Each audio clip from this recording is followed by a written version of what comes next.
Here with head baseball coach Ryan Kelley. You guys had some success at the end of last year, three NCAA tournament wins. What does that do for off-season training and some momentum coming into the 2018 season? I think it does a lot. Maybe not so much training, but experience. So definitely our returners that were on the regional squad last year experienced a lot of things. Some great triumph, some failure, some tough losses, some big wins. Just being in the heat of the battle and tough situations, every pitch of every game, whether they were on the mound or in the field, in the batter's box, maybe in the dugout. I think there's a lot of experience to build from that, and it just kind of goes into play with what we're trying to accomplish here, and not only having success in the regular season, but building off of that into the postseason. At the plate, we spoke to Brad Baldwin. He's going to be a senior captain. Talk about what he's meant at the plate for you guys the last 3 years and what you're looking for from him in 2018.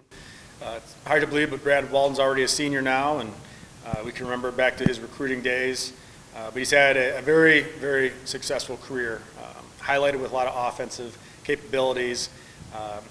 But before we get into offense stuff, he's been selected as a co-captain for our team by his peers.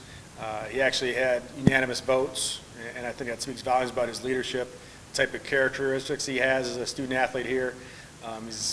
He has a successful path to get a degree in business. But offensively, he really controls a lot of things when he's in the batter's box. I think the opposition, definitely in our conference, recognize that. But he's very good. A lot of preparation, and his approach is very, very credible to what he can accomplish. Defensively, he's also smart on infield, and he can help be a leader there as well.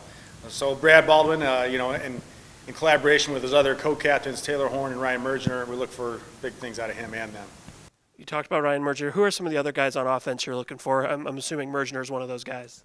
Mergener, also like Baldwin, a senior now. He's had a lot of success. He's had a lot of experience, a lot of at-bats. So look forward to him having a really good senior campaign to cap off a very good student-athlete experience for him at Wayne State University. But there's quite a few other guys that we obviously need to do well when in our lineup, 1 through 9. There's some guys that have jumped from the underclassmen role to upperclassmen, specifically Justin Kelley, catcher for us, now a junior. Had some clutch at-bats last year in big situations, late in ball games. And we look for him to really become more of a consistent player. Now he's an upperclassman. So he's one. JT Conti over at first base. He's had a lot of experience in that position and in a DH role, a lot of at-bats as well. So from an offense standpoint from him.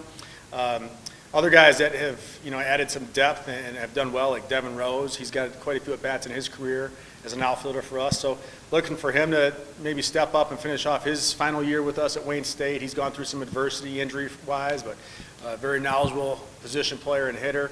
And those are a few guys to mention, but obviously across the board, whoever is listed in the lineup in that given time, we need them to execute and be prepared, ready to go. Yeah, the GLIAC's tough, and kind of switching the schedule a little bit, helping out maybe some of the pitchers. You guys move into the mound. You guys have a lot of trusted arms, especially out of the bullpen. You lose Tyler Thompson, who was a great closer for you guys, but Taylor Horn, Nolan Dill, Josh Nelson out of the bullpen, and then you got some great starting pitching returning. Talk about what you expect from the staff and maybe how that schedule change affects that. Right. Well, right now, as long as we continue to stay healthy, the depth is there. Definitely guys that are targeting maybe a starting rotation spot, and obviously some guys that have had some very good experience out of the bullpen. But you mentioned Tyler Thompson, who's on staff with us now this year. Chris Horvath was a big loss for us as he finished his playing days with us. He ate a lot of innings, pretty much started the first game of our weekend series for the most part last year. But there's guys that have had experience. Someone that comes to mind right away is Jared Tobey. He's had a lot of big games for us. He's a senior, and we think he can do very well in a starting position on the hill for us. But someone like Nolan Dill, who's in his final year with us, he's had a lot of experience out of the bullpen, but I think he's shown a hunger to start, and we're confident in him that he has the ability to do both. He's definitely proven it out of the bullpen. But there's some others like Tyler Waldrop, for instance, who had a big start in a regional for us as a sophomore. Now he's a junior. Now he's got to make that leap to be an upperclassman and develop more of a consistent approach on the mound at each of his outings. But then there's like sophomores like Josh Nelson, who had a monster postseason out of the pen last year. He's a guy that has also potential to start, but also he's proven he can come out of the bullpen.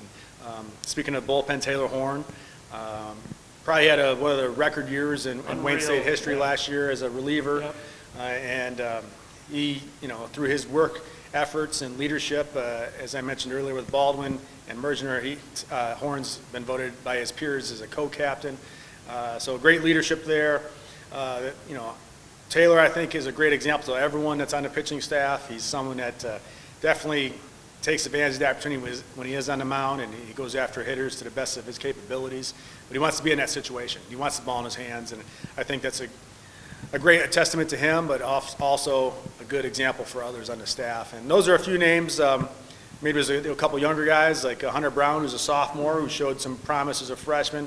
He's someone to probably eat some innings this year for us, and has some talent in that right shoulder. And Brendan Cox, who's a freshman left-handed pitcher, he's shown ability.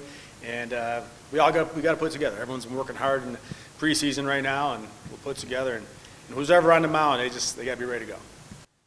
Just to wrap up, you're moving into a decade as the head coach at Wayne State. Talk about the expectations of this team and how you control that from year to year, always high at Wayne State with you at the helm.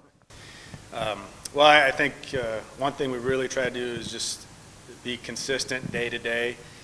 We don't try to get too far ahead of ourselves. We've talked a little bit about postseason play in this interview, but just trying to approach each day as it comes to us, and maybe even a step farther than that, each pitch and each repetition in practice, and staying consistent with that.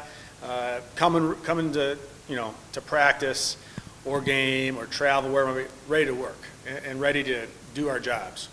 Whether it's me as the coach, our coaching staff, or our student athletes, we just got to be prepared and ready to go and meet the challenges that are ahead of us. And I think across the experience, I think consistency is the number one thing that we really try to do.